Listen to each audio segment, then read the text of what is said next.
The crowd had gone silent, not the polite, hushed silence of a Sunday gallery holding their breath between shots. This was something different, something heavier. The kind of silence that fills a stadium when 2,000 people simultaneously realize they are witnessing something they will spend the rest of their lives trying to describe. The leaderboard hadn't moved in 40 minutes. The leader, calm, methodical, almost surgically precise, had been picking apart this golf course hole by hole since dawn. He had a two-shot cushion. He had the crowd. He had the momentum. By every reasonable measure, this tournament was over. And then, he stepped up to that ball. The wind had shifted. The pin was tucked behind a ridge that most players had spent the week avoiding entirely. His caddy had suggested laying up. The data said lay up. Every smart play in the book, lay up, that he didn't lay up. What happened in the next 4 seconds didn't just change the leaderboard. It changed the entire energy of the tournament. It changed careers. It changed legacies. And for one man, it changed everything he thought he knew about himself under pressure. This is that story. Black medium square ACT1. The setup, 1:10 to 3 o'clock. Building the stage to understand why this shot hit the world the way it did. You have to understand the week leading up to it. This wasn't just any tournament. This was one of those rare Sundays where the draw had handed the gods of golf exactly what they wanted. Two elite players, separated by a sliver of strokes, chasing the same dream across the same 18 holes. Player A, let's call him the favorite, had been playing the best golf of his career. He was number 2 in the world rankings. He hadn't missed a cut in 14 events. He had won twice already that season. He was, by every measurable standard, the most complete player in the field. Consistent, controlled, unflappable. The kind of golfer who looked like he was completing a math problem, not competing in a sport. Player B was a different story entirely. He had been on tour for 9 years. He had 4 wins to his name. Solid, respectable wins, but nothing that had stamped him as elite. The golf world had quietly filed him in a category that no athlete ever wants to occupy. Talented, but not quite. What most people watching at home didn't know, what wasn't being talked about in the broadcast booth, was that Player B had come into that week carrying something invisible and crushing. A back injury that had kept him off the course for 3 months. A missed cut the week before that had rattled whatever remained of his confidence. And a phone call from his agent 2 days before the tournament suggesting, gently but clearly, that some of his sponsors were monitoring his performance closely. He had driven to the course on Thursday morning in complete silence. Just him, the highway, and the kind of quiet that happens when a person is deciding whether or not they still believe in themselves. If you've ever had to perform when everything felt like it was falling apart, when the pressure was loudest right at the moment you could least afford to crack, drop a word in the comments. Just one word. Because what this man was carrying onto that course was something most people will recognize, even if they've never held a golf club in their life. The storm builds the first 2 days of the tournament were almost unremarkable in the best possible way. Player B played quietly, under the radar. He wasn't charging up leaderboards or making highlight reels. He was just surviving, making pars, grinding out bogey saves, staying alive with the kind of stubborn, jaw-clenched golf that doesn't make the TV coverage but keeps you in the tournament. By Saturday evening, something had shifted. He was sitting at 7 under, 3 shots behind the favorite, a gap that is statistically manageable but psychologically enormous. 3 shots on a Sunday, against a player playing some of the best golf of his career, on a golf course that punishes aggression. It might as well be a canyon. But then came Saturday night. An hour after the round ended, the weather data came in. Wind forecast for Sunday, 15 to 20 miles per hour, gusting to 25. Direction, directly into the face on the back 9. That changed everything. Wind like that doesn't just make golf harder. It exposes the difference between players who hit the ball with intent and players who manufacture shots with feel. The favorite was a precision player. Precise players hate wind because wind doesn't care about precision. It rewards something wilder, something bolder. Player B had spent 3 months rehabbing his back, and during those months, he had done something unexpected. He had completely rebuilt his swing. Not refined it. Rebuilt it. Lower ball flight. Penetrating trajectory. The kind of boring, windy day ball flight that seasoned caddies dream about when conditions turn ugly. Nobody had noticed. The stats hadn't caught up yet. The analytics hadn't flagged it. The commentators hadn't talked about it. But his caddy had noticed. And on Saturday night, when they sat down to map out Sunday's game plan, the caddy said something that player B would later repeat in every interview for years afterward. The weather's not working against you tomorrow. The weather's working for you. For the first time all week, it's actually your golf course.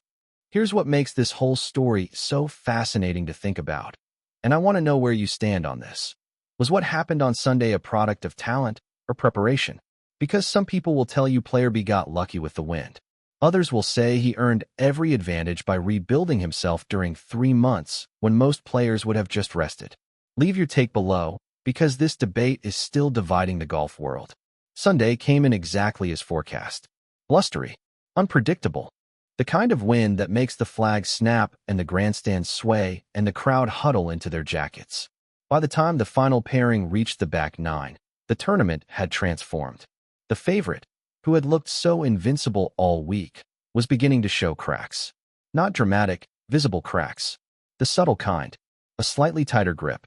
A second extra look at a putt he'd have rolled straight in on Friday.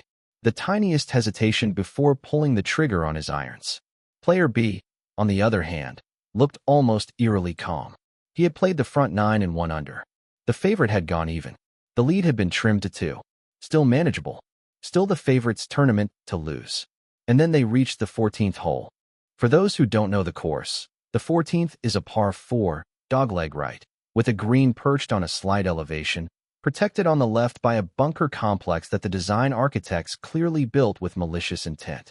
In calm conditions, it's a driver and a mid-iron.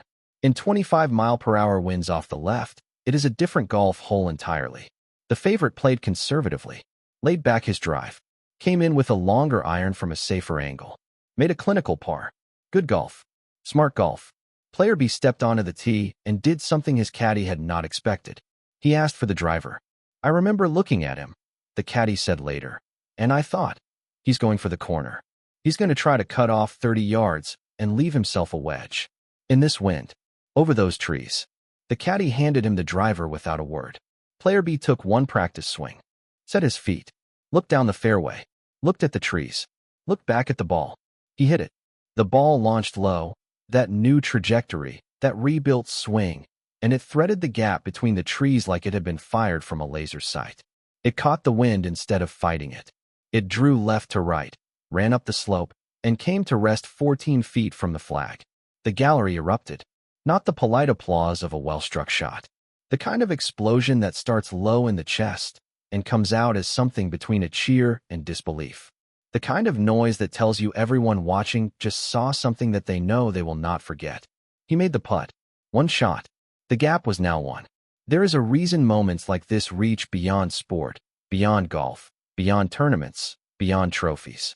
Because what that shot really was one person deciding that the situation was not bigger than they were. And if that doesn't resonate somewhere inside you, I don't know what will. If this story is hitting differently today, just tap the like. That's all. It means more than you think. The 15th, 16th, and 17th holes played out like a slow-motion chess match between two people who both knew the board had completely changed. The favorite was still striking the ball beautifully, but something had gone out of his eyes. That quiet certainty, the mathematical serenity he'd carried all week, had been replaced by something human, something reactive. He was no longer playing his game. He was responding to someone else's. Player B birdied 17. The favorite made bogey. They walked to the 18th tee with player B leading by 1 stroke. For hours earlier, that sentence would have seemed impossible. Player B's approach on 18 was textbook. Center of the green. 2 putts. Par. He signed his scorecard with hands that, by his own account, were completely steady. He won by 1 stroke. In the post-round interview, he was asked what he was thinking on that 14th tee when he asked for the driver. He paused for what felt like a long time. Long enough that the interviewer started to lean in with a follow-up. Then he said, I was thinking, if I lay up here and lose, I'll never forgive myself. So I might as well try to win. 9 years on tour. 3 months rebuilding his body. A back injury, a missed cut, a sponsor call, a rebuilt swing, and a Sunday win that most players were cursing. And 14 feet of golf course that changed the entire story. This is what golf does. This is why we watch. Not for the clean victories and the predictable outcomes.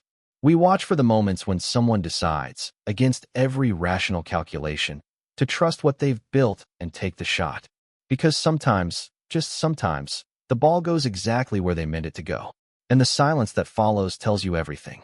Narrator, closing voiceover. Stories like this one don't happen because a player got lucky. They happen because someone, somewhere, quietly did the work when no one was watching, and then showed up on the biggest stage and let it speak for itself. If you believe that preparation beats pressure, and that the best moments in sport are the ones where a human being decides to reach just a little further than they thought they could, then this channel is for you. Every week, we find the moments inside the moments, the decisions behind the decisions, the shots that the cameras caught but the world didn't fully understand. Subscribe, and we'll see you at the next tee. Tone, cinematic documentary, slow, measured narration. Pause after every major revelation. Music, start with ambient, low-frequency tension. Build through Act 3. Resolve softly in Act 4.